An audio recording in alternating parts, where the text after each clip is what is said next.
유다의 요시야 왕의 아들 여호야김 때 여호와께로부터 말씀이 예레미야에게 임하여 이르시되, 너는 네갑 사람들의 집에 가서 그들에게 말하고 그들을 여호와의 집 한 방으로 데려다가 포도주를 마시게 하라. 이에 내가 하바시냐의 손자요 예레미야의 아들인 야사냐와 그의 형제와 그의 모든 아들과 모든 레갑 사람들을 데리고 여호와의 집에 이르러 익달의 아들 하나님의 사람 하나님의 아들들의 방에 들였는데, 그 방은 고관들의 방 곁이요 문을 지키는 살룸의 아들 마세야의 방 위더라. 내가 레갑 사람들의 후손들 앞에 포도주가 가득한 종지와 술잔을 놓고 마시라 권하매, 그들이 이르되, 우리는 포도주를 마시지 아니하겠노라. 레갑의 아들 우리 선조 요나답이 우리에게 명령하여 이르기를, 너희와 너희 자손은 영원히 포도주를 마시지 말며 너희가 집도 짓지 말며 파종도 하지 말며 포도원을 소유하지도 말고 너희는 평생 동안 장막에 살아라. 그리하면 너희가 머물러 사는 땅에서 너희 생명이 길리라 하였으므로 우리가 레갑의 아들 우리 선조 요나답이 우리에게 명령한 모든 말을 순종하여 우리와 우리 아내와 자녀가 평생 동안 포도주를 마시지 아니하며 살 집도 짓지 아니하며 포도원이나 밭이나 종자도 가지지 아니하고 장막에 살면서 우리 선조 요나답이 우리에게 명령한 대로 다 지켜 행하였노라. 그러나 바벨론의 느부갓네살 왕이 이 땅에 올라왔을 때 우리가 말하기를, 갈대아인의 군대와 수리아인의 군대를 피하여 예루살렘으로 가자 하고 우리가 예루살렘에 살았노라. 그때 여호와의 말씀이 예레미야에게 임하여 이르시되, 만군의 여호와 이스라엘의 하나님께서 이와 같이 말씀하시니라. 너는 가서 유다 사람들과 예루살렘 주민에게 이르기를, 너희가 내 말을 들으며 교훈을 받지 아니하겠느냐. 여호와의 말씀이니라. 레갑의 아들 요나답이 그의 자손에게 포도주를 마시지 말라 한 그 명령은 실행되도다. 그들은 그 선조의 명령을 순종하여 오늘까지 마시지 아니하거늘 내가 너희에게 말하고 끊임없이 말하여도 너희는 내게 순종하지 아니하도다. 내가 내 종 모든 선지자를 너희에게 보내고 끊임없이 보내며 이르기를, 너희는 이제 각기 악한 길에서 돌이켜 행위를 고치고 다른 신을 따라 그를 섬기지 말라. 그리하면 너희는 내가 너희와 너희 선조에게 준 이 땅에 살리라 하여도 너희가 귀를 기울이지 아니하며 내게 순종하지 아니하였느니라. 레갑의 아들 요나답의 자손은 그의 선조가 그들에게 명령한 그 명령을 지켜 행하나 이 백성은 내게 순종하지 아니하도다. 그러므로 만군의 여호와 이스라엘의 하나님께서 이와 같이 말씀하시니라. 보라, 내가 유다와 예루살렘의 모든 주민에게 내가 그들에게 대하여 선포한 모든 재앙을 내리리니 이는 내가 그들에게 말하여도 듣지 아니하며 불러도 대답하지 아니함이니라 하셨다 하라. 예레미야가 레갑 사람의 가문에게 이르되, 만군의 여호와 이스라엘의 하나님께서 이와 같이 말씀하시기를, 너희가 너희 선조 요나답의 명령을 순종하여 그의 모든 규율을 지키며 그가 너희에게 명령한 것을 행하였도다. 그러므로 만군의 여호와 이스라엘의 하나님께서 이와 같이 말씀하시니라. 레갑의 아들 요나답에게서 내 앞에 설 사람이 영원히 끊어지지 아니하리라 하시니라. 할렐루야. 우리 찬양받게 합당하신 주님의 이름을 송축합니다. 우리 놀라우신 하나님 앞에 우리 감사와 찬양과 영광과 존귀의 큰 박수 올려드리겠습니다. 찬양받게 합당하신 주님, 우리를 여기까지 인도하시는 존귀하신 주님의 이름을 송축합니다. 열방과 세계 가운데 주님으로 영광을 받아 주시옵소서. 할렐루야. 하나님의 놀라운 은혜 가운데 우리 한몸일은 포도의 성도들 한번 바라보시면서요, 오늘 이 시간 영상으로 함께 예배하는 우리 글로벌 포도 식구들을 향해서도 우리 엄마 따뜻한 사랑과 격려와 축복의 박수를 서로에게 보내도록 하겠습니다. 주님의 놀라우신 은혜가 우리 모두에게 있게 되기를 주님의 이름으로 축복합니다. 네, 여러분, 오늘이 섬유센터에서 드리는 마지막 예배입니다. 지난 2년의 시간 동안 포도의 길이 되어주신 주님 앞에 감사와 찬양을 올려드립니다. 본래 다음 주부터 새로운 예배 처소에서 예배 드릴 예정이었는데요. 지난 한 주 새로운 처소 이전에 있어서 여러 가지 문제 상황에 직면했습니다. 고작 한 주를 남겨두었고 또 마땅한 현실적인 대안들이 준비되지는 않은 상태이지만 다음 주 새 처소 이전 예배를 보류하고 다음 주는 온라인 예배로 영상 예배로 전환하려고 합니다. 성도님들의 많은 기대와 또 준비가 있으셨기에 또 이러한 변동 상황들이 죄송스럽지만 교회가 이 시간을 스스로 선택하고 또 하나님 앞에서 모든 것을 백지화하며 다시 주님 앞에 엎드리는 시간을 결코 헛되이 생각하지 않으셨으면 합니다. 이번 결정을 내리기까지 지난주 매우 급박하게 상황이 전개되었는데요. 여러 가지의 상황의 압력과 또 결정의 무게가 결코 감당하기 쉽지는 않았지만 한 가지 문제 앞에서 제가 결코 타협할 수 없다라는 것을 깨달았습니다. 여러분, 우리는 주님을 마음껏 예배하기 위해 광야로 나왔습니다. 단지 예배하기 위해서가 아니라 마음껏 예배하기 위해서, 하나님이 전부인 것처럼 예배하기 위해서, 그 예배에 전부를 걸고 싶어서 교회가 되었습니다. 포드처치는 매우 독특한 예배적 정체성을 가진 교회입니다.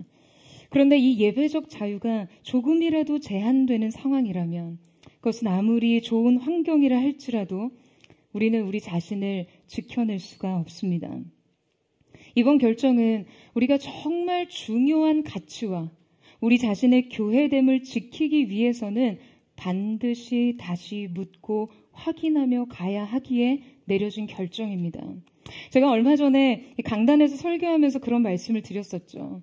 어떠한 선택 앞에서 우리가 마땅히 해야 할 질문은 이것이 성공할 것인가가 아니라 이것이 하나님의 뜻인가 라는 것을요. 저는 이 선택의 무게 앞에서 바로 이 믿음을 증명해내야 했습니다. 안정과 성공이 아니라 가치를 선택할 수 있는 믿음이요. 여러분, 저는 우리의 인생에 있어서 가장 중요한 기회란 성공 기회가 아니라 하나님께 기억될 수 있는 믿음을 드리는 기회라고 믿습니다. 저는 포드가 그 기회를 얻었다라고 생각합니다. 우리가 지켜야 할 것들을 위해서 기꺼이 위험을 감수할 수 있는 믿음이 있는지, 앞에 놓인 불확실성을 받아들일 수 있는 믿음이 있는지 그 믿음의 실전에 직면했습니다. 여러분, 포드의 믿음이 그저 말에 있지 않고 행함에 있기 위해서 우리는 이 과감한 결정을 기쁘게 받아들이고 다시 기도하고자 합니다. 이 결정이 현실의 눈으로 봤을 때는 보장된 미래를 유보하는 어리석은 결정 같아 보여도 영적인 세계 안에서는 우리가 반드시 통과해야 할 믿음의 길을 돌파하는 일이라 믿습니다. 사랑하는 여러분, 아무것도 염려하지 마십시오. 교회에 허락하신 한 해 약속의 말씀을 붙잡고 기도해 주십시오. 여호와는 나의 목자시니 내게 부족함이 없으리로다. 그가 나를 푸른 초장에 누이시며 쉴 만한 물가로 인도하시는도다. 주님이 우리를 누이실 것입니다. 푸른 초장과 쉴 만한 물가에서 만납시다. 할렐루야. 우리 옆에 사람에게 이렇게 한번 축복하며 인사하셨으면 좋겠는데요. 푸른 초장과 쉴 만한 물가에서 만납시다. 네, 주님의 인도하심을 따라 바로 그곳에서 다시 만나는 우리 모두가 되기를 축복합니다. 데니얼 웨그너가 실험한 북극곰 효과라는 연구가 있는데요. 자, 여러분, 빙하 속 하얀색 북극곰을 생각하지 마세요. 절대로 떠올리지 마세요. 생각해서 지우세요. 라고 하면요, 이거 100% 생각하게 되어 있다는 거죠. 오히려 각인이 되어서 지워지지 않습니다. 자, 마찬가지로 산에서 나무들 사이로 스키를 타는 이 산악 스키의 경우 장애물이 엄청 많아요. 저 나무에 절대 부딪히면 안 돼요. 라고 하면 사방이 그냥 여기도 장애물, 저기도 장애물, 그러면 내내 부딪힐 수 있는 장애물만 보입니다. 그러면 산악 스키를 타는 것이 불가능해진다는 거예요. 반면에 어떻게 되더라도 빈 공간이 보일 거예요. 주변에 뭐가 오건 빈 공간을 찾아서 나가세요 라고 하면 아무리 많은 장애물이 있더라도요, 여러분, 내 눈에 보이는 것은 빠져나갈 빈 공간의 길이 보인다는 거예요. 우리의 생각의 포커스를 어디에 두느냐에 따라서 누군가는 장애물만 보는 반면 누군가는 그 장애물을 뚫고 가는 길을 본다는 것이죠. 여러분, 우리의 믿음, 우리의 신앙생활도 마찬가지입니다. 이 시대 바알에게 무릎 꿇지 않는 7천인으로 산다는 것이 여러분 이거 얼마나 무모하고 어려워 보이나요? 하지 말아야 할 것이 너무 많고 너무나 많은 위험 부담이 따릅니다. 그러니까 이 부르심과 말씀이 그냥 온통 삶에 놓인 장애물처럼 느껴져요. 그러면 아무것도 못합니다. 아무것도 할 수 없어요. 그때 우리는 다르게 보고 다르게 생각해야 합니다. 믿음으로 어떻게 이 상황을 뚫고 나갈 것인가? 어떻게 돌파하고 이길 것인가를 생각하면 길이 보입니다. 하나님께서 말씀하셨다면 반드시 그렇게 해낸다고 생각한다면 승리와 영광, 거룩으로 향해 열린 믿음의 출구가 보일 것이에요. 여러분, 오늘 본문 속에 바로 이런 사람들의 이야기가 등장합니다. 우리는 함께 성경에 등장하는 매우 낯선 가문의 이야기를 살펴보려고 하는데요. 교회 평생 다녔어도 이런 사람들의 이야기는 처음 들어본다라고 생각하시는 분들이 계실지 모르겠어요. 오늘 우리가 함께 믿음의 본을 따르고자 하는 사람들은 바로 레갑 자손입니다. 자, 함께 오늘 보면 1절에서 2절 말씀을 같이 한번 읽어보도록 하겠습니다. 시작. 유다의 요시야 왕의 아들 여호야김 때에 여호와께로부터 말씀이 예레미야에게 임하여 이르시되 너는 레갑 사람들의 집에 가서 그들에게 말하고 그들을 여호와의 집 한 방으로 데려다가 포도주를 마시게 하라 하시니라.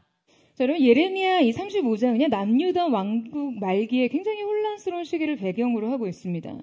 우리가 지난주에도 함께 살펴봤지만 예레미야 선지자가 활동하던 시기에 이 남유다는요, 매우 비극적인 시대였습니다.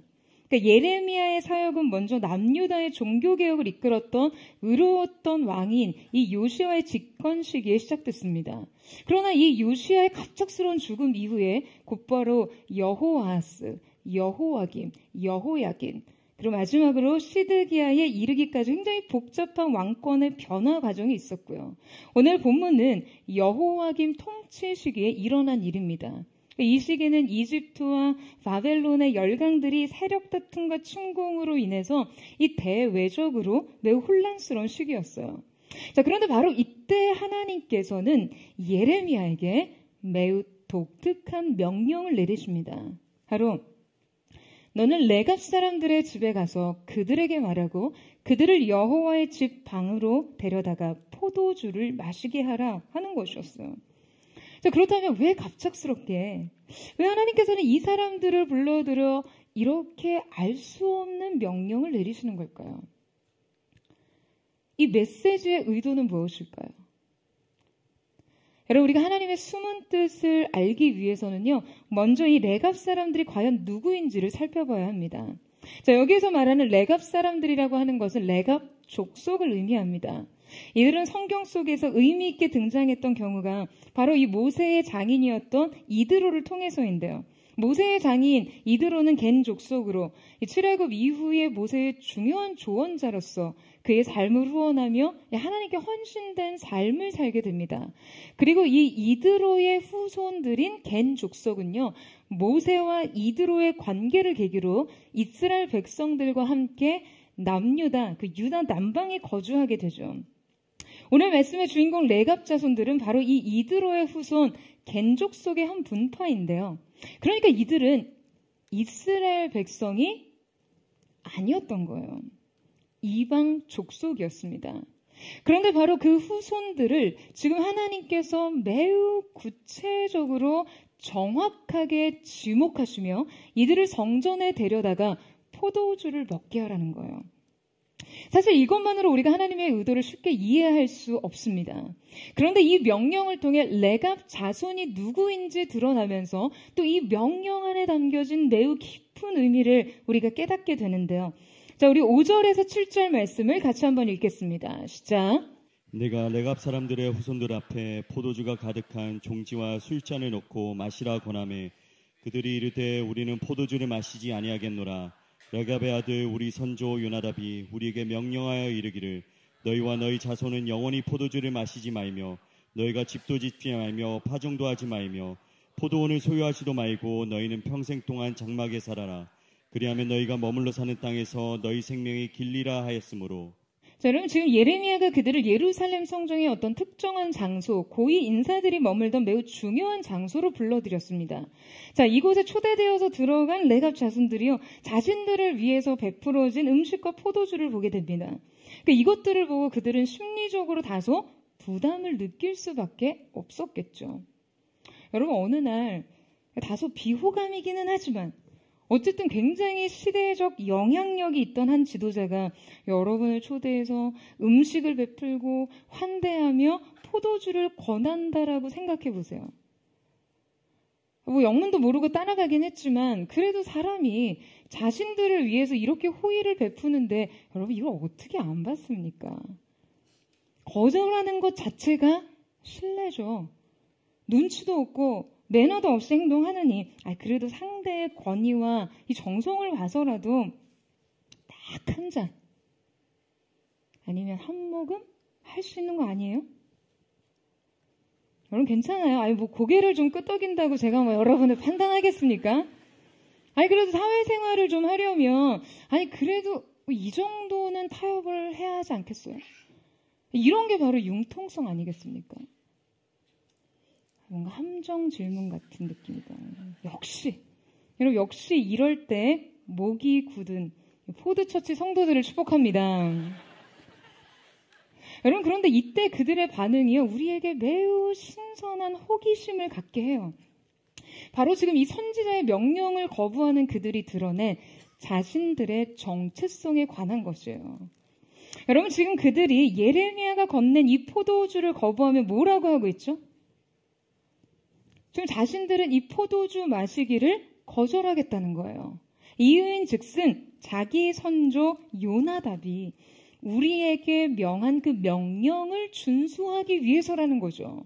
그러면서 지금 요나답이 그의 후예들에게 명한 명령들을 줄줄이 이야기합니다. 그 내용이 이러해요. 첫째, 포도주 먹지 말라. 둘째, 집도 짓지 말고 파종도 하지 말고 포도원도 소유하지 마라. 셋째, 평생 장막에서만 살아라. 그러니까 말하자면 유랑 생활을 하라는 거예요. 여러분 이거 말도 안 돼요. 이게 무슨 망언도 아니고 뭐 이런 유언이 있습니까? 이거 뭐 살라는 말입니까? 살지 말라는 거죠. 누가 이 명령을 지키며 살 수 있어요? 그런데 놀랍게도 250년이 지난 이 시점 그 요나답의 후예들의 선언은요 우리 모두를 깜짝 놀라게 합니다. 그들은 그들의 선조가 자신들에게 명령한 모든 말을 순종하여 평생 동안 포도주를 안 마셨고 집도 안 지었고 포도원과 밭, 심지어 종자조차도 가지지 않았고요. 장막에 살면서 요나답이 명한 대로 다 지켜 행했다는 거예요. 충격 그 자체입니다. 여러분 요나답 이후 지금 예레미야 시대까지는요 무려 250년이 흘렀어요.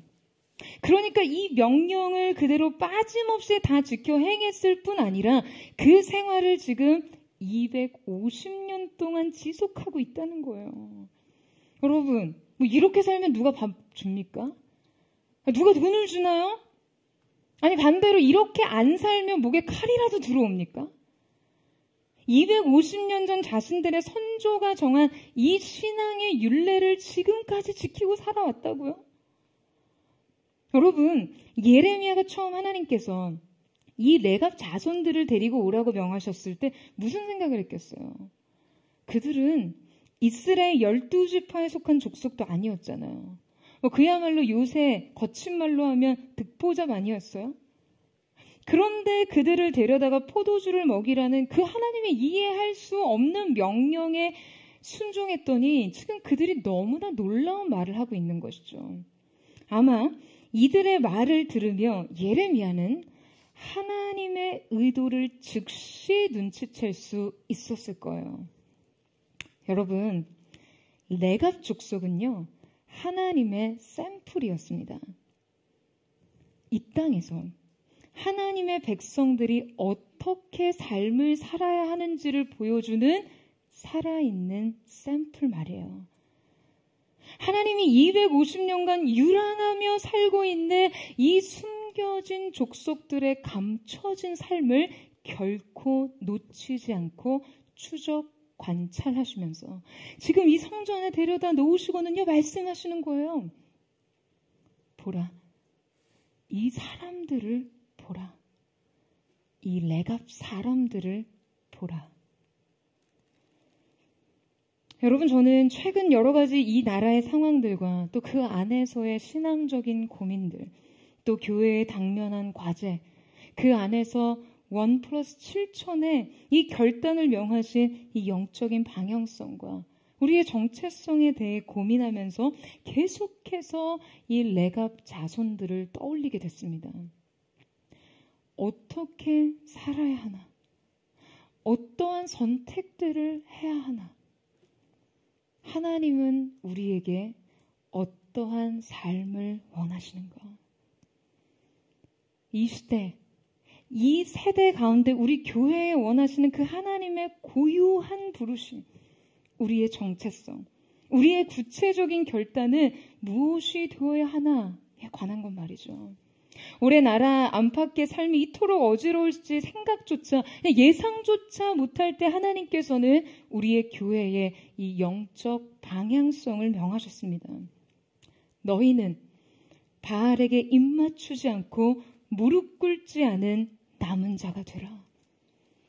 그저 생존자가 아닌 생명의 진정한 전달자의 삶을 살라. 할렐루야. 여러분, 이 정체성과 방향 속에 영적인 깊은 책임과 무게를 느낍니다. 주님께서 원하시는 우리의 삶, 우리의 태도, 우리의 결단, 그것이 무엇이냐 말이죠. 오늘 우리는 레갑 자손들을 통해 어떠한 믿음의 태도를 배워야 하는지, 그들은 어떠한 신앙의 정신을 지키고 살아가고 있는지를 살펴보고자 하는데요. 레갑 족속을 통해 배울 수 있는 믿음의 결단 첫 번째는 생존이 아닌 보존을 위해 살라입니다. 여러분, 지금 그들이 예레미야에게 포도주를 마실 수 없다라고 선언하면서 그 이유를 지금 뭐라고 설명하고 있습니까? 바로 자기의 선조 요나답이 명한 일을 지켜야 한다는 거예요. 자, 그렇다면 대체 요나답은 누구이며 왜 이런 명령을 내린 것일까요? 우리가 이 요나답이 누구인지 알기 위해서는요, 열왕기하 10장까지를 거슬러 올라가야 합니다. 열왕기 10장 23절 말씀에 보면 그의 조상 요나답은 예후와 함께 바알 선지자들을 척결한 사람으로 기록되어 있습니다. 당시 상황은 이러했어요. 그들은 북이스라엘의 최악의 왕이었던 이 아합과 이세벨이 치리하던 때에 살고 있었습니다. 이때 엘리사가 제자 한 사람을 보내서 예후에게 기름을 붓고 그를 이스라엘의 차기 왕으로 세우죠. 예후는 아합 가문에 대한 하나님의 심판을 수행할 왕으로 세움을 받습니다. 그러니까 예후가 왕에 등극하자마자 즉시 아합 세력을 척결하며 왕권을 장악했어요. 그리고 이때 동시에 바알을 섬긴 모든 선지자들을 대거 척결합니다. 당시 집권 세력에게 전면적인 쿠데타를 일으킨 거예요.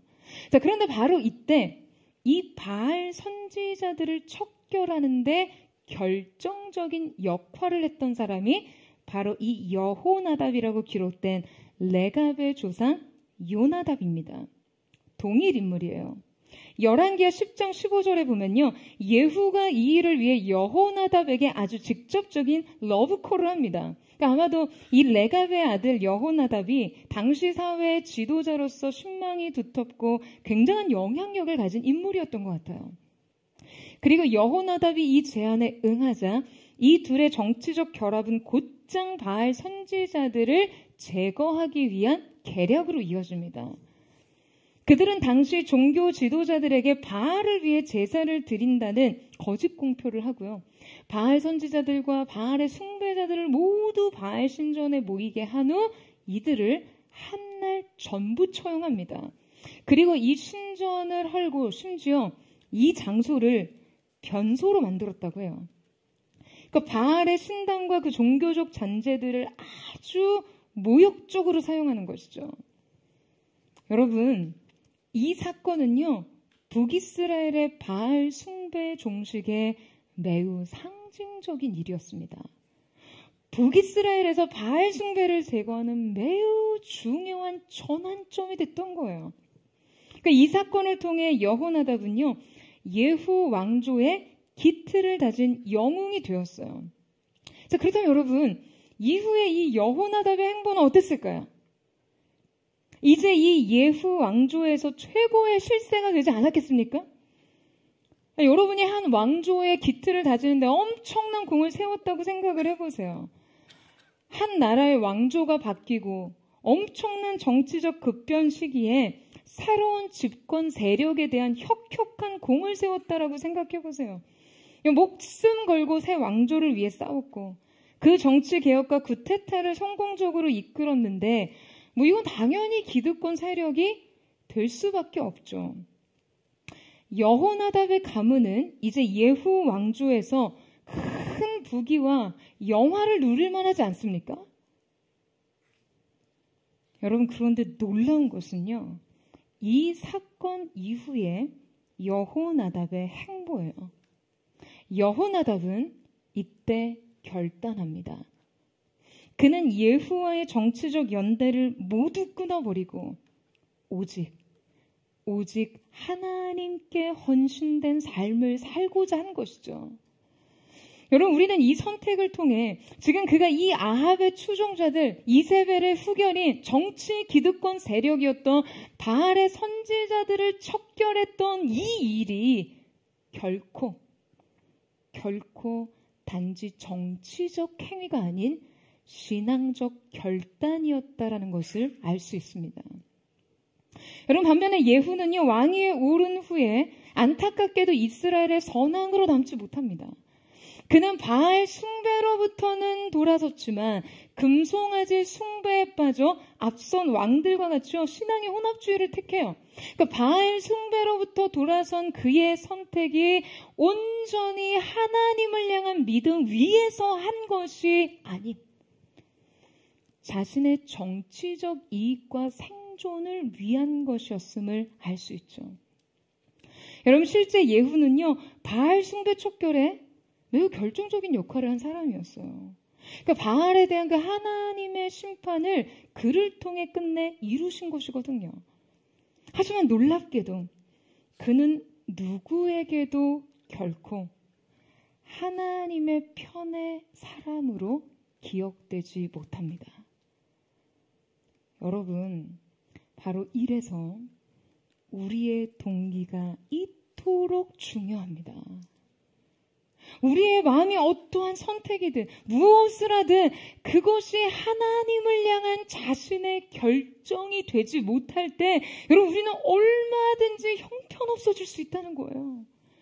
여러분의 섬김이 어떠한 공헌을 했든지, 여러분의 과업이 어떠한 변화를 일으켰든지, 여러분에게 주어진 어떠한 일을 성공적으로 완수했든지 간에 하나님 앞에선 여러분의 내적인 동기가 바르지 못할 때 그것은 결코 여러분 인생의 열매가 될 수 없습니다. 모든 것을 이루고도 아무것도 남기지 못하는 거예요. 여러분, 예후가 하나님의 역사 가운데 이토록 결정적으로 쓰임을 받고도요, 결코 하나님의 사람으로 기억될 수 없었던 것을 늘 기억하세요. 그리고 여러분이 무엇을 하든 어떠한 일을 감당하든 이것이 하나님 앞에서의 순전한 결단, 하나님을 향한 동기가 되게 하십시오. 할렐루야. 여러분, 그 은혜가 있게 되기를 축원합니다. 여러분, 이 사건 이후에 여호나답은요, 예후와는 전혀 다른 삶을 선택합니다. 여호나답은 당시 그 시대에 넘치는 영적인 타락과 불법에 강한 반발심을 가지고 있었어요. 그는 이 바알 세력의 척결을 계기로 자신을 충분히 세력화할 수 있는 시기에 이 정치적인 야망을 버리고요, 모든 기득권적 삶과 권력의 중심에서 떠나 자신의 가문이 온전히 하나님께 집중된 삶을 살도록 완전히 새로운 삶을 개척합니다. 여러분, 그의 행보는요, 매우 독특했어요. 그는 생존을 택하지 않습니다. 그는 보존을 택했어요. 무엇의 보존이죠? 여호와 하나님을 향한 절대적 신앙의 보존이요, 하나님을 향한 전적인 충성과 충절의 보존이요, 신앙의 가치와 순결에 대한 보존이요, 이것이 그의 선택이었습니다. 여러분, 전에도 말씀드렸지만 우리의 인생은요, 어떠한 지점에서는 결국 양자택일적인 문제에 직면합니다. 그러니까 마치 햄릿이 죽느냐 사느냐 그것이 문제로다라고 한 것처럼요, 인생은요, 둘 중 하나를 선택해야 끝날 때가 있어요. 하나님이냐 바알이냐, 생존이냐 보존이냐, 십자가냐 자아냐, 돌파냐 회피냐, 책임이냐 비겁함이냐, 이 양자택일의 문제 말이죠. 여러분, 이때 무엇을 선택하시겠어요? 여러분, 무엇으로부터 뒤에서 돌아서시겠어요? 무엇을 붙잡으시겠어요? 여러분, 주님을 선택하십시오. 진짜 삶을 선택하세요. 때로는 그 어떤 작고 사소한 일일지라도 가치의 문제에 있어서는 회피하지 마시고 직면하세요. 둘러대고 타협하고 대충 넘어가지 마시고요. Yes or no 선택하시고 아니면 아니라고 말하세요. 여러분, 저는 저와 여러분이 하나님의 사람으로 기억될 수 있는 순전한 동기와 중심과 믿음의 결단이 있기를 주님의 이름으로 축원합니다. 하나님의 일에는 결정적으로 쓰임 받았으나 하나님의 사람으로 기억될 수 없는 인생 마시고요, 오직 하나님의 시선 속에 순결한 믿음의 결단자로 기억되는 저와 여러분 되시기를 주님의 이름으로 축원합니다. 레갑 족속을 통해 배울 수 있는 믿음의 결단 두 번째는 신앙의 정절을 위해 불신앙과 단절하라입니다. 여러분, 여호나답은요, 바로 이 바알 척결 사건을 기점으로 자신뿐만 아니라 자기의 온 가문, 자신의 후예들의 삶에 대해서도요, 강력한 신념과 원칙을 수립합니다. 이 원칙은 크게 세 가지로 분류되는데요. 포도주를 먹지 말 것과 집을 짓거나 포도원을 소유하지 않으며 장막에 거한다는 엄숙한 서약이었습니다. 그가 내린 이 신앙적 결정들의 의미를 제대로 이해하기 위해서는요, 그 문자 그대로의 해석보다 그가 이 원칙들을 통해 과연 무엇을 추구했는지를 살펴봐야 합니다. 그렇다면 이 삶의 원칙은 영적으로 어떠한 결단을 의미하는지 우리가 좀 더 깊이 살펴보려고 하는데요. 자, 가장 먼저 그는 포도주를 마시지 말도록 명령합니다.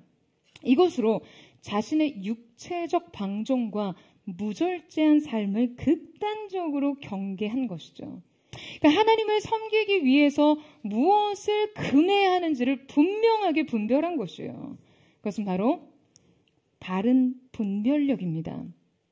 그러니까 맑은 정신과 절제된 삶을 통해서 세워지는 분별력 말이죠. 뿐만 아니라 당시 사회에서 술이라는 것은요, 근동지방의 모든 제의와 연결됩니다. 그러니까 이방의 제사 문화는요, 이 포도주 문화와 뗄래야 뗄 수가 없었어요. 바알과 아스타롯을 숭배하는 의식은 사치스러운 술잔치로 진행이 되었고요. 이때 술 취함은 신들과의 교감을 촉진하는 매우 중요한 매개체가 되었습니다. 그러니까 바알의 제단에서는 그냥 상상을 초월하는 매우 음란하고 방탕한 의식이 행해졌는데, 바로 이때 이 의식을 고취시키는 중요한 역할을 술이 했던 것이죠. 그러니까 술을 마시지 않겠다는 것은요, 결코 이 문화에 합류하지 않겠다는 거예요. 그러니까 술 없이 있을 수 없는 이 제의에 결코 동참하지 않겠다라는 것입니다. 여러분, 포스처치의 다른 예배에서도 설명드렸지만 당시의 바알 숭배는 단지 종교적 의식으로서 뿐만 아니라 근동 지방의 문화 형식으로 그들 삶에 매우 뿌리 깊게 자리 잡고 있었어요. 자, 그러니까 이들은 술을 결단코 마시지 않겠다는 선언을 통해서 이 문화 자체와 자신을 완전히 분리시키고 있는 것이죠. 시류에 결코 편승하지 않겠다는 거예요. 군중에 의해 좌우되지 않겠다는 거예요. 문화적으로 좀 소외되면 어때요? 생활 좀 단조로우면 어때요? 이 쾌락적 삶이 훼손하는 신앙적 가치를 반드시 지켜야 하기 때문에 자신은 결코 평생 이 금기를 세우겠다는 거죠. 사랑하는 여러분, 여러분 인생에도 금기를 세우세요. 여러분, 저는 지금 술을 먹고 안 먹고의 문제를 이야기하는 것이 아닙니다. 청년 세대는요, 이 문제에 대해 너무 용기가 없는 나머지 이 지엽적인 논쟁에 너무 집착하려고 해요. 성경에 술 취하지 말라고 했으니 딱 취하기 전까지 그냥 술을 마시는 건 괜찮지 않나요? 예수님도 포도주를 드셨던데. 제가 얘기했어요. 예수님께서 새벽 오히려 미명에 매일같이 하나님과 교제하며 기도의 자리에 서시고 오직 아버지의 뜻을 따라 그 나라를 추구하며 사시고 자기 십자가를 지셨던 것처럼 그렇게 살고 포도주 마시라고요. 여러분, 결단의 용기가 없는 나머지 지엽적인 논쟁에 집착해요. 여러분, 비범하게 사세요. 비범한 삶의 계획을 수립하십시오. 무엇을 하고 무엇을 하지 않을지 여러분의 가치 선택에 따라 날카롭게 선택하라는 거예요. 내 마음을 뒤흔드는 문제, 영적 가치를 해치는 문제, 내 정체성을 흐릿하게 하는 문제, 무절제를 일으키는 문제, 그 문제에 대한 분명한 금기를 정하십시오. 두 번째 원칙은 무엇이었죠? 바로 집을 짓지 말고 유목 생활을 하라는 것이었어요. 여러분, 여호나답은요, 굉장히 분명하게 그들에게 살 집을 짓지 말고 정착 생활을 하지 말며 장막에 거하라고 명령합니다. 이거 정말 아무리 생각해도 너무 과격한 명령이에요. 여러분, 지금 이게 얼마나 살아가는 일에 대해서 극단적인 결단입니까? 대체 이 조상님 왜 이러시는 거예요? 여러분, 여호나답은요, 이스라엘의 영적 타락과 부패의 본질을 정확하게 파악했습니다. 그들이 가나안 땅에 살면서 그때 비로소 그들은 땅을 소유하고 집을 지었고 정착 생활을 시작했어요. 그들은 이 정착 생활로부터 바알 신앙에 매우 깊이 빠지게 됩니다. 바알로부터 완전히 뒤돌아서기 위해서는 정착 생활을 포기하는 편이 낫다라고 생각했던 거예요. 그렇다면 세 번째 원칙이 무엇이었죠? 농사 짓는 것을 금합니다. 정말 이 조상님 정말 보자 하니까 아니 여러분 지금 먹고 살기 힘들어 죽겠는데 심지어 너무나 구체적으로 파종도 하지 말고 포도원과 밭도 소유하지 말라고 했어요. 그래서 실제 이 레갑 자손은 250년 동안 종자조차 가지지 않았다는 거예요. 여러분 지금 이게 무슨 말입니까? 살라는 거랍니까? 죽으라는 겁니까? 여러분 다 먹고 살기 위해서 하는 거잖아요. 그런데 지금 씨도 뿌리지 말고 밭도 소유하지 말라뇨. 대체 왜 이러는 겁니까? 여러분, 지금 여호나답이 이 삶의 대원칙을 수립한 이유가 무엇인가요?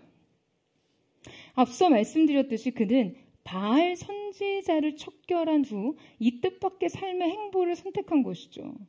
그가 택한 삶의 모든 방식은요, 그러니까 반바알적인 거예요. 안티바알. 그것이 여호나답의 가치 선택이었어요. 그가 바알 선지자와 숭배자들을 북이스라엘에서 뿌리채 뽑아놓고서 한 결단은 다시는 바알을 자기의 삶에 다시 심지 않겠다는 거예요. 여러분, 우리가 앞서 자주 나눴던 것처럼 바알은 농경의 신이었죠. 따라서 여러분, 그 땅에서 농사를 지낸다는 것은요, 가나안의 토착민에게 있어서는 바알에 대한 의존성이 생길 수밖에 없는 그 문화적 환경에 속하게 됩니다. 그래서 그는 농사에 있어 비를 부르고 풍작을 가져오는 바알에 대한 의존성을 그냥 애초에 그 가능성을 아주 근본적이고 원천적으로 차단하기 위해 그냥 아예 농사를 거부하기에 이른 거예요. 농사를 지으면서 기우제 지내고 풍작 기원하는 농경 문화에 그 문화적으로 분리될 수 없으니 아예 씨도 뿌리지 마. 종자도 소유하지 마. 포도원 일구지 마. 이 의존 관계 차단해. 이 의존 문화 몸담지 마. 이 극단적인 선택이 바로 여호나답의 결단이었던 것이죠. 여러분, 제가 지금 이 말씀을 우리가 1차적으로 그냥 문자적으로 해석하고 적용해서 우리 집도 사지 말고요. 땅도 사지 말고 계약도 하지 말고 개발도 하지 말고 우리 이 시대 21세기 유목민으로 살아가라 라고 지금 제가 말씀드리는 건가요? 여러분, 그렇게 적용하시면 큰일 납니다. 말씀 자꾸 그렇게 문자 그대로 적용하시면 너무 큰 오해가 생겨요. 여러분, 지금 여호나답의 이 결단이 무엇으로부터 돌아서기 원하는 것인지를 정확히 아셔야 돼요. 여러분, 그는요, 바알을 거부한 거예요. 바알로부터 뒤돌아서기로 결단한 것입니다. 나는 어떠한 일이 있어도 여호와 하나님을 향한 이 신앙으로부터 결단코 뒤돌아서지 않으리. 내가 만약 씨를 뿌림에 있어 그 바알에 대한 의존이 생긴다면 씨도 뿌리지 않겠다. 내가 토지를 소유함에 있어서 바알에 대한 타협이 생긴다면 평생 유목 생활을 하겠다. 내가 집을 지음으로 인해 이 신앙의 최전선에서 물러서려 하게 된다면 나는 평생의 장막에 거하겠다. 여러분, 이 결단인 거예요. 이 일사각오인 것이에요. 사랑 여러분, 그들의 이 믿음을 통해 무엇을 느끼십니까? 목사님, 뭐 느끼는 거 하나 없고요. 너무 부담스럽습니다. 그냥 감동은 없고 그냥 너무 부담스러워서 불쾌할 지경이에요 라고 생각하시는 분들 있으시진 않으신가요? 여러분, 근데 신앙이 여러분에게 아무런 부담도 주지 않고 믿음이 여러분에게 아무런 불편을 주지 않는다면 다시 생각해 보세요. 내가 무엇과 타협하고 있는가? 내가 무엇에 편승하고 있는가? 그냥 하나님이 여러분 하는 일에 박수만 쳐주고 등만 토닥여주고 그냥 어깨만 들썩이게 해준다면 좋으시겠어요? 여러분, 그것이 주님을 향한 여러분의 믿음입니까? 여러분, 오늘날 쾌락이 개인과 사회의 주인 노릇을 하는 시대 가운데 살고 있습니다. 그 삶의 즐거움을 여러분의 인생의 목적으로 삼으시겠어요? 이 시대 성도 여러분, 각자의 짐을 지세요. 각자의 부담을 느끼세요. 내가 내 평생 주님을 위해 해야 할 일은 무엇인가? 내가 주님 편에 서기 위해서 무엇으로부터 돌아서야 하는가? 내가 믿음을 지키기 위해 무엇을 거부해야 하는가? 여러분, 그 정립이 필요합니다. 여러분, 요새 포드처치가 함께 매일 모여서 기도하면서 특별히 이 나라를 위한 기도를 쉬지 않고 있습니다. 가뜩이나 최근 여러 정치적인 상황들 때문에 머리 아픈데 자꾸 교회가 나라 기도하고 책임을 강조하니 불편한 분들도 계시죠. 정치 얘기하려는 건가? 벌써 예민한 마음이 생겨요. 여러분, 저는 지금 단지 정치의 이야기를 하고자 하는 것이 아닙니다.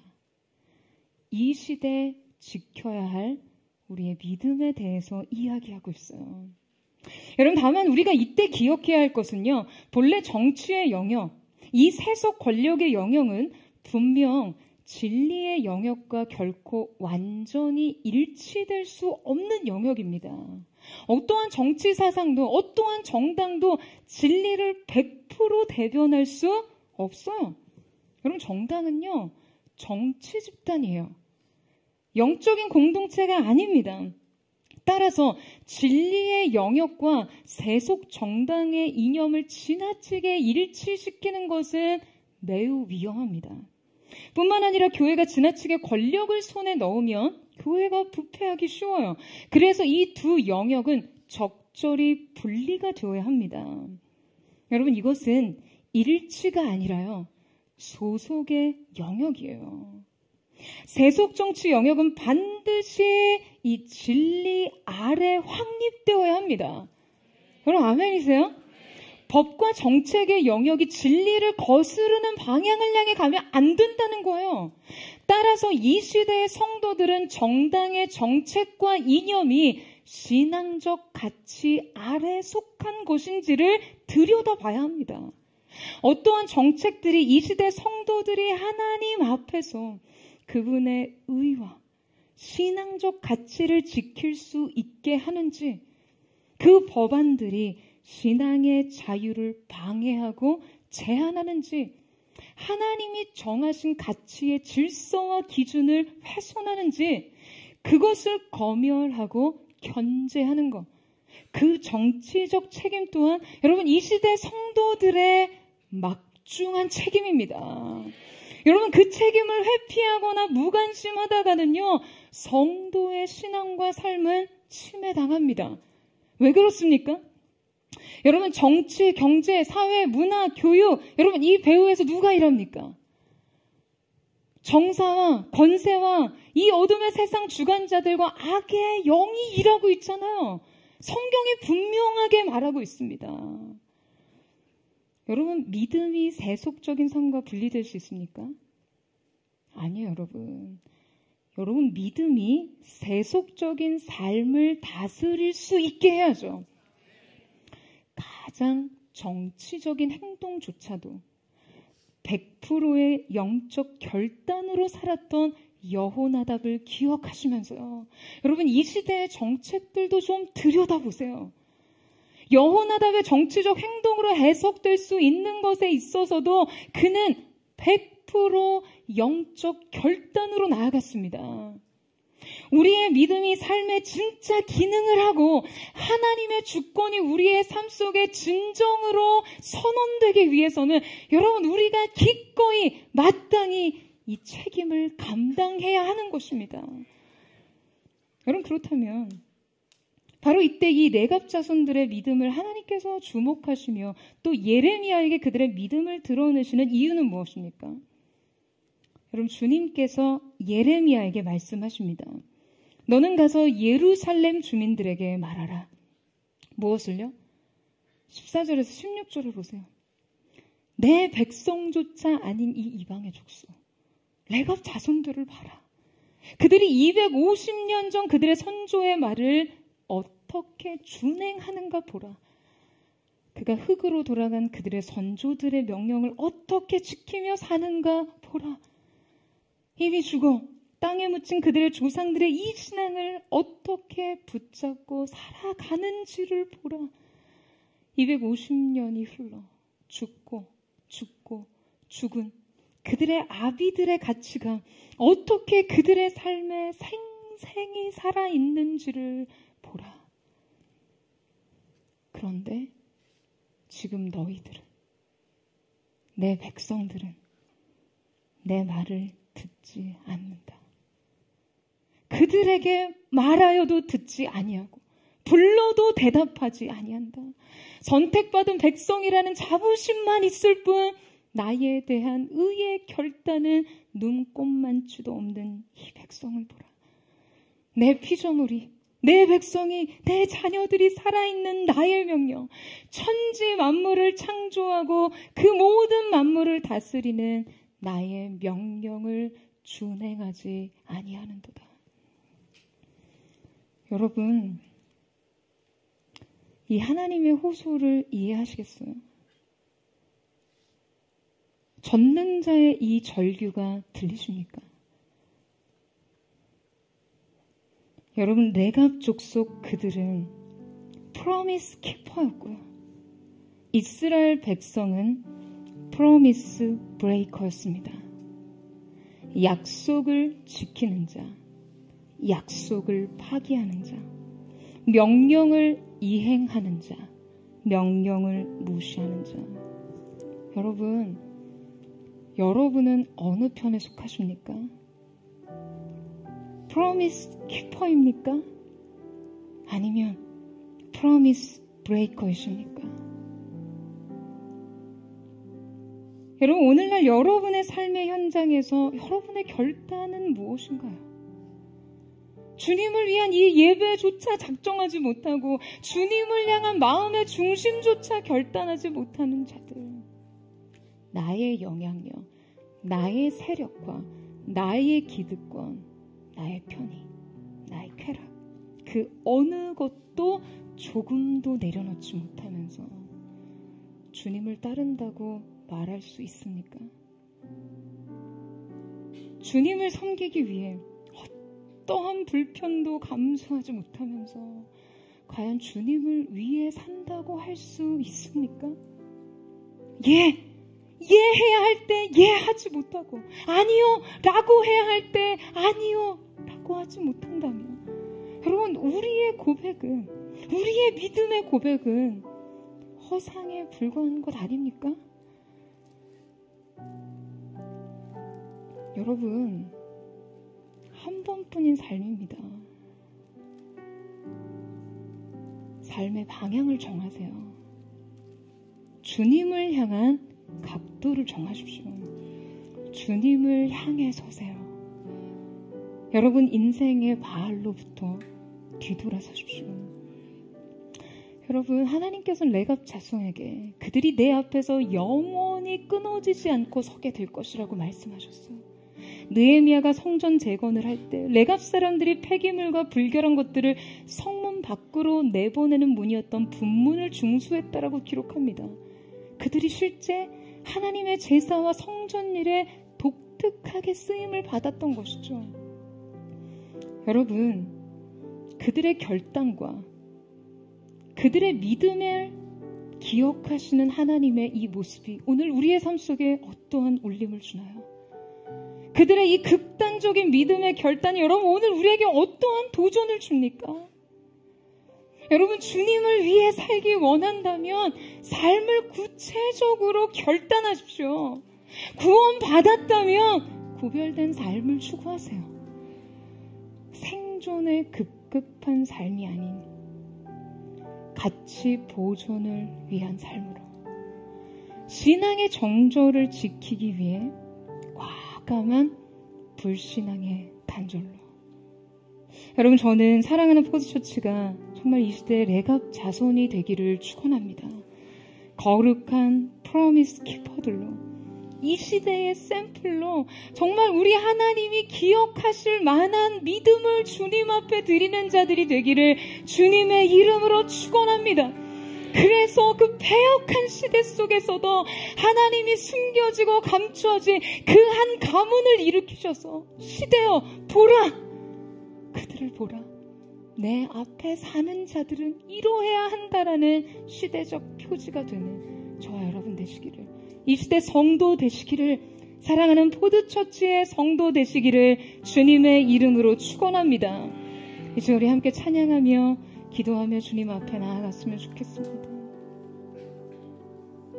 사랑하는 주님, 우리가 이곳 이 예배의 자리에서 주님 앞에 목 놓아 애쳤던 우리의 믿음과 우리의 사랑이 허상에 불과한 것이 아니라는 것을 우리의 삶으로 살아내고 증명할 수 있기를 원합니다. 주님, 생존이 아닌 보존을 위해 살 수 있는 자들로 주님이 우리 가운데 주신 그 순전하고 아름다운 부름의 사명을 지키기 위해서 모든 것을 걸 수 있는 이 시대의 프로미스 키퍼들, 하나님이 기억하실 만한 믿음을 드리는 자들 될 수 있도록 역사하여 주시옵소서. 하나님, 행복이 아닌 거룩과 영광을 위해 사는 자들로 일어서기를 원하오니 오늘 그 고백을 기쁘게 받으시고 주님의 마음을 부어 주옵소서. 우리 그 마음의 열망을 담아 우리 주님 앞에 나아가 찬양하기를 원합니다. 나의 소망을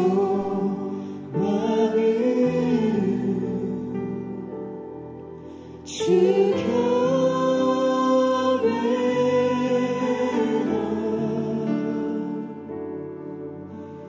내 마음 다해 주 경배해.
사랑하는 주님, 생존이 아닌 보존을 위해 살았던 이 시대 레갑 자손과 같은 자들이 포도처치를 통해 일어나게 하여 주십시오. 인생의 성공과 인생의 안정을 위해 사는 자들이 아닌 하나님의 영광과 주님의 주권을 위해 사는 자들이 일어나게 하여 주시옵소서. 사랑하는 여러분, 우리가 주님 앞에 순전하게 우리의 마음을 새로이 드릴 수 있게 되기를 원합니다. 사랑하는 주님, 이 시대 하나님께서 찾으시는 그 믿음의 샘플이 우리가 되기를 원합니다. 우리가 주님 앞에 드렸던 아멘으로 고백했던 우리의 입술의 고백을 우리의 삶으로 살아내고 증명할 수 있는 이 시대의 레갑 자손이 될 수 있기를 원합니다. 인생의 수많은 장애물들 앞에서도 하나님께서 말씀하셨다며 반드시 그것을 해내고야 합니다. 그래서 하나님께서 여신 그 길을 발견하는 자들, 인생의 포커스가 다른 자들, 주님 앞에서 새로운 관점으로 인생을 사는 자들, 주님이 우리에게 남기신 믿음의 가치를 생명보다도 소중하게 여길 수 있는 순결한 이 시대의 레갑 사람들이 사랑하는 주님의 교회를 통해 일어나게 하여 주시옵소서. 사랑하는 주님, 사랑하는 주님, 주님께서 포도처치를 재난 가운데 부흥을 외치는 교회로 불러주셨습니다. 오늘 이 시간 우리의 생존이 아닌 주님의 영광을 위해 살기를 원합니다. 말씀의 가치를 지켜내는 거룩한 이 시대의 레갑이 되기를 원하오니 주님 우리 가운데 기름 부어 주시옵소서. 하나님의 사람들은 주님의 영광을 위해 일어날지어다. 우리 그날 고백하며 주의 이름을 짓고 기도합니다. 주여, 사랑하는 주님, 우리의 삶을 살아가는 생존, 그 생존을 위해 사는 자를 되지 않게 하여 주시고 우리의 믿음으로 이 시대를 살아가는 시대의 믿음의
이 예배 가운데서 주님 앞에 아멘이라고 고백했던 그 믿음을 삶으로 증명해내기를 원하십니까?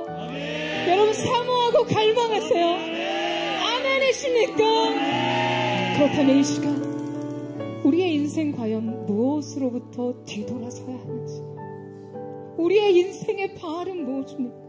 풍요와 번영과 성공과 형통을 주겠다고 손짓하며 우리를 부르는 이 세상 문 앞에서 여러분 진정 뒤돌아 하나님을 향해 설 수 있는 믿음의 결단이 오늘 여러분의 것이 되기를 축복합니다. 하나님이냐 바알이냐, 십자가냐 자아냐, 책임이냐 비겁함이냐, 돌파냐 회피냐, 여러분 결정하세요. 이 세상의 모든 물질 만능주의, 성공 제일주의, 이 모든 세상의 우상으로부터 뒤돌아서는 은혜가 있게 되기를 예수님의 이름으로 축원합니다. 정치, 경제, 사회, 교육, 배후에서 일어나는 정사와 권세와 세상 모든 주관자들과 악의 영들에 대해서도 영적인 책임을 회피하지 않고 믿음으로 시대를 견인하며 돌파하는 거룩한 하나님의 사람들 될 수 있도록 역사하여 주시옵소서.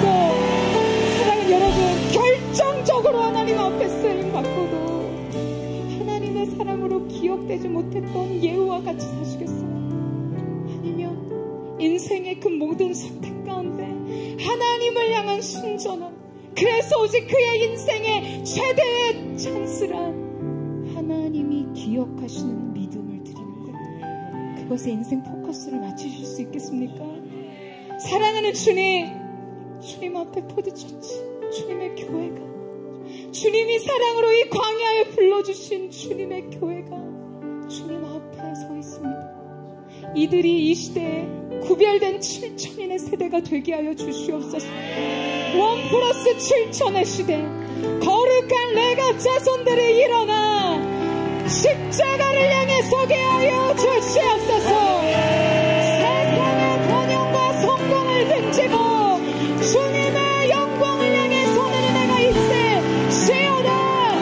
모든 물질 만능주의, 성공 제일주의, 모든 중독과 악한 영들의 견고한 죄 예수님의 이름으로 명하노니 끊어질지어다. 우리 그렇게 결단하기를 원하는 사람 다 같이 그 자리에 일어나셔서 우리 주여 세 번 노래 듣고 우리의 춤을 동성으로 기도하겠습니다. 주여, 주여, 주여. 구체적인 결단으로 우리가 이 시대 우리의 영혼의 바울로부터 뒤돌아섭니다. 머리를 잡고 가서 다시는 그에게 입맞추거나 물리지 않도록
우리가 주님 편에 서기를 원한다. 이 시대 감춰진 자들이라 할지라도 주님이 추적하시고 관찰하셔서 시대의 샘플, 시대의 표지, 프로미스 키퍼들로 세우시는 그 영광의 은혜가 주님의 몸된 교회 가운데 임하기를 원합니다.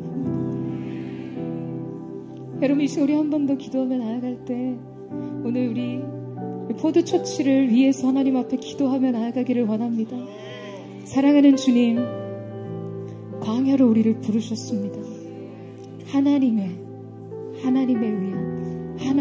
위한 그 예배, 그 온전한 예배를 세우며 마음껏 예배하기 위해 주님 우리를 부르셨습니다. 이 부르심 앞에서 결코 우리가 다른 것을 타협할 수 없습니다. 사랑하는 주님, 우리가 그토록 외쳤던 구호와 같았던 우리의 정체성과 믿음을 주님 앞에 삶으로 살아내며 삶으로 증명할 수 있는 주님의 교회 되기를 원합니다. 여러분, 이 시간에 우리가 기도할 때는요, 하나님께서 포도처치에 올해 해주신 약속의 말씀에 주님의 교회를 의탁하며 기도하기를 원합니다. 여호와는 나의 목자시니 내게 부족함이 없으리로다. 그가 우리를 푸른 초장에 인도하시며 쉴만한 물가로 인도하시는도다. 자기의 이름을 위해 의의 길로 인도하시는 주님의 인도하심을 구합니다. 그러나 주님, 우리가 진정 구하는 것은 푸른 초장도 쉴만한 물가도 아닌 선한 목자 되신 당신이십니다. 사랑하는 주님, 포도처치 가운데 선한 목자 되신 주님의 인도하심이 나타나게 하여 주시옵소서. 거룩하신 주님의 인도하심을 따라 우리가 주님 앞에 서게 하여 주시옵소서. 푸른 초장과 쉴만한 물가의 인도하심이 모두의 다음 걸음 가운데 있게 하여 주옵소서. 불확실성을 기꺼이 끌어안는 믿음의 능력이 우리 가운데 있게 하여 주시옵소서. 우리 주의 이름을 부르짖고 모두의 다음 걸음을 택하며 기도하며 나아가겠습니다.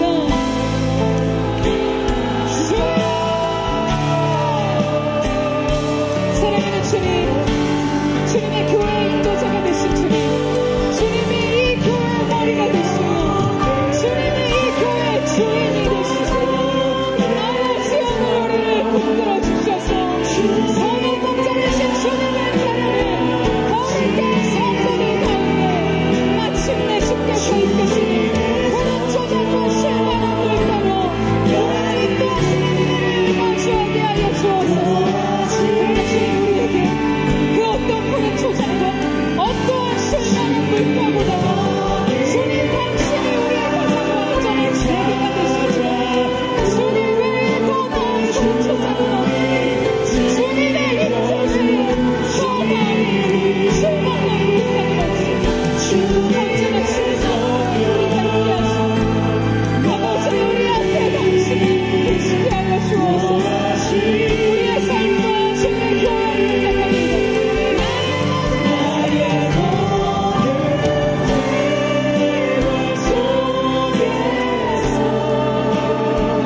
주님이 함께 하시니 주님의 성령 나를 인도하시니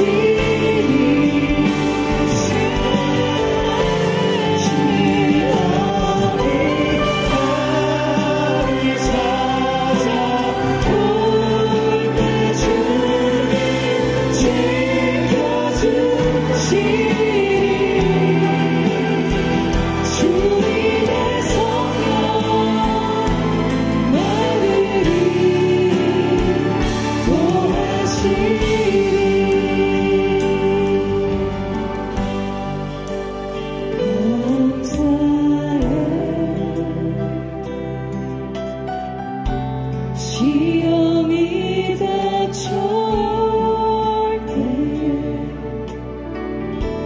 주께서 인도하시니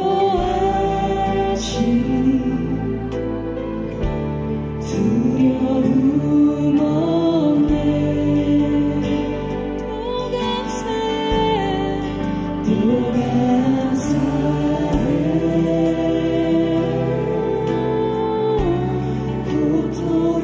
찾아올 때에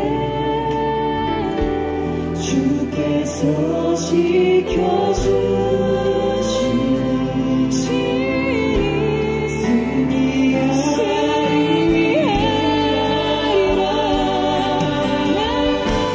나의 모든 생활 속에서 주님이 함께하시니 주님의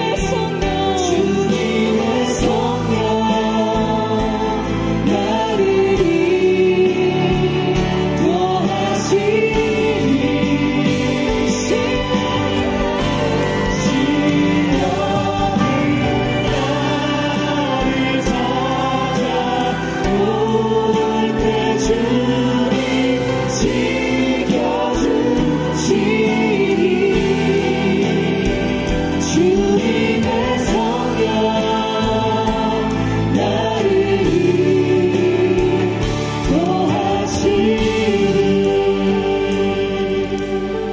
우리를 여기까지 인도하신 하나님께서 우리의 다음을 또한 인도하실 줄로 믿습니다.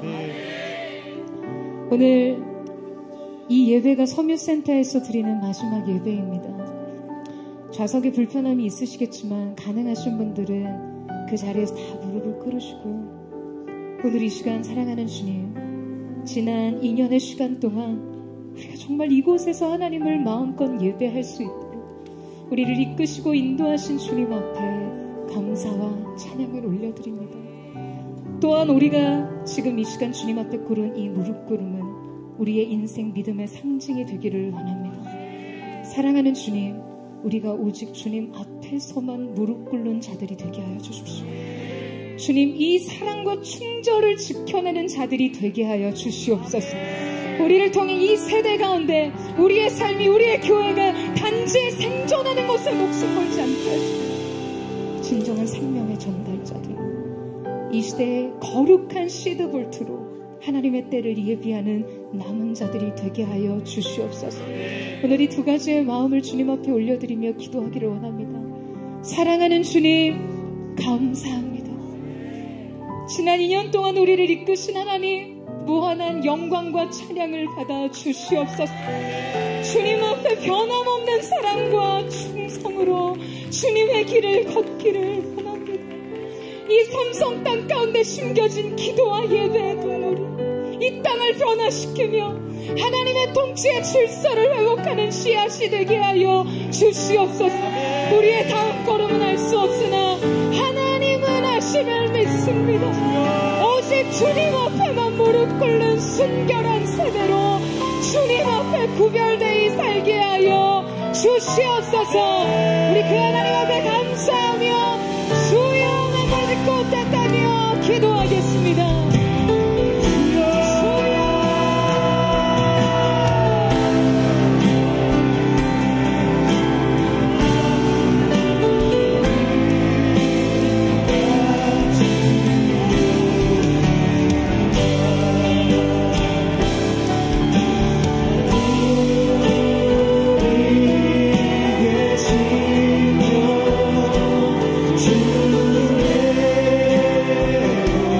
주의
오직 주님 앞에서만 무릎 꿇겠습니다.